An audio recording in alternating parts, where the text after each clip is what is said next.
Let's take a look at the IIC definition of coaching, and this you will find in your handouts, by the way, on page 3, if you want to go there with me.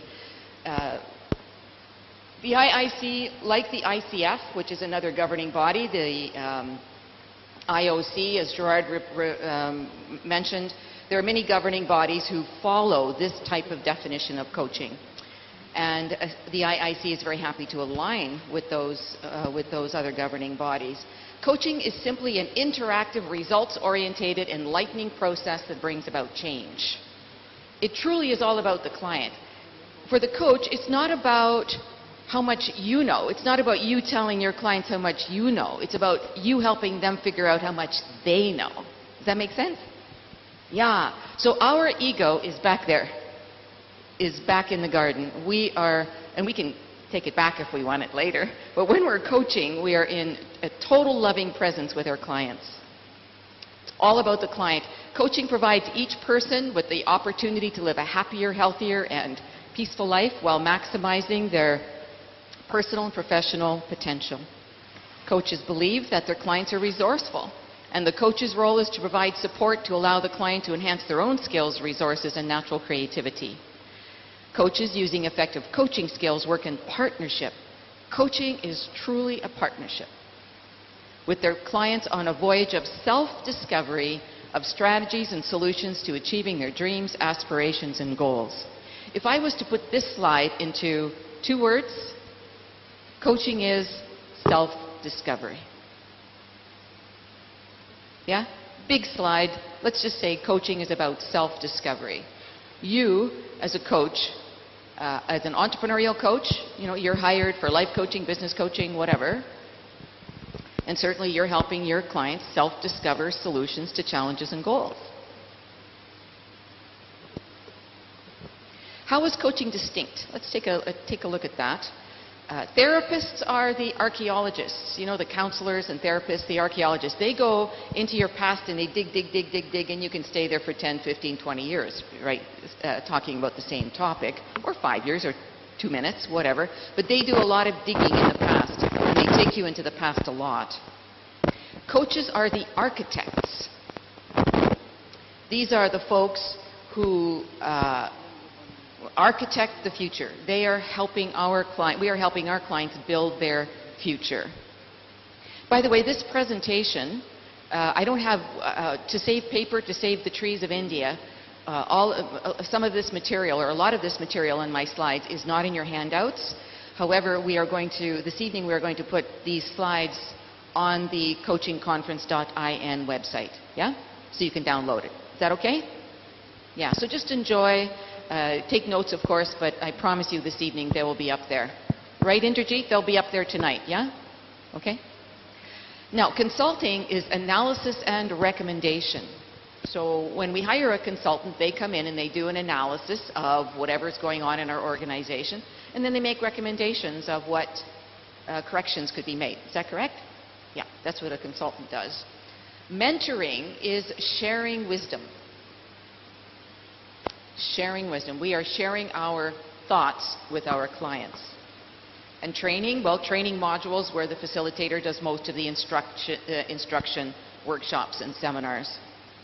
So, again, if I was to summarize this slide, therapists go into the past, can spend a lot of time with you there, although more and more therapists are learning coaching methodologies because they love the happiness, the joyful piece around it, the future goal-setting piece around it. But coaches are the architects. And can coaches also be mentors? The answer is yes. Most coach training schools will train you to just ask great questions. Your job is to ask great questions. At the end, though, if you like, you can ask your client's permission to give advice. Some coaching methodologies allow you to give advice all the way through. My research says that's not a good idea because you can shut a client down. But it's up to you. You can learn whatever coach training modules you would like. But typically, coaches are all about self-discovery. They ask the right questions in the right order so the client can discover genius solutions to their challenges and goals. and they will mentor if the client wishes. Now, if you are a consultant, for example, you can coach one session, and then the next session, maybe you want to just spend a whole hour mentoring your client on communication skills or on life skills, if you're doing life coaching, right? So you can blend that in. For example, I'm a coach, I'm a consultant, I'm a mentor, and I'm a trainer. I do all of the above, right? So that's how coaching is distinct. Is this clear? Everybody with me? Great, thanks. Can someone hand the microphone to that gentleman, please? How is it different from counseling? Counseling and therapy is the same thing. Yeah, we put it into the same category. Yeah, good question. So counseling, therapy, that same archaeologists, right? They go dig into the past. Thanks for asking. So what benefits do clients receive from coaching? Benefits of business coaching. Let's take a look at page 4. Benefits to business coaching. I've just got a few on the handout here, but in the middle of the page you can see improved relationships at work. Of all the research that my company's done and other companies have done, we know that one of the major challenges in organizations is relationships, right? Judgment and blame. Yeah, would you all agree? Yeah, there's a lot of that going on. So we want to improve those relationships. We want conflict resolution and improved communication, team building, higher levels of leadership competencies. In all the full range of leadership competencies, coaching is awesome. Innovative thinking, how to give recognition and praise effectively, time mastery, goal setting, greater ability to prioritize, business planning ability, increase in sales revenues, increase in profits, return on investment, corporate and departmental mission, vision, goals, and values, discovery of an organization's spiritual purpose, ...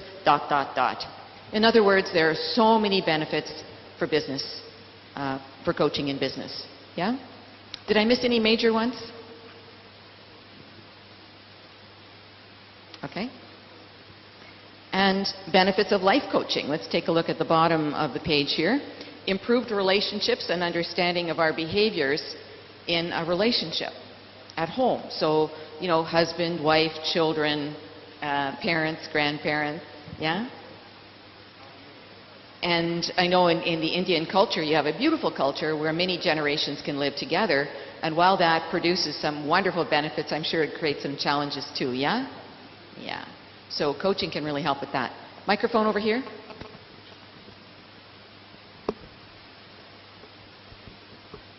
Could you tell us something? Speak right into the, it's a unidirectional. Yeah, thank you.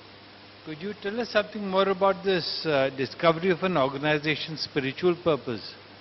What does that mean? Great question. Okay.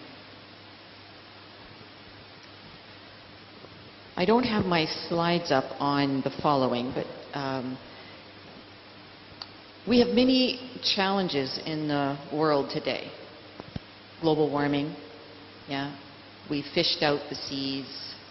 The glaciers are melting in the Himalayas. I had the opportunity to have a private audience with His Excellency, the Prime Minister of Bhutan last year, and he told me that when he looks at Mount Everest, he now sees more black than white. The oceans are very acidic. We're running out of water, food supply. We've got some major challenges in the world. And in our corporations, we also have huge challenges. In the United States, for example, 50% of all U.S. companies have been sued by their employees. Well, in India and Canada, my country, we don't sue, in other words, go to lawyers, but where do we sue? We sue inside, don't we? We sue inside. And that's when we run into organizational challenges. So what we believe is that one of the reasons why corporations have so many challenges is that they've lost touch. They've lost touch with their organization's spiritual purpose. They are so focused on sales and profits and ego that they've forgotten about why they're really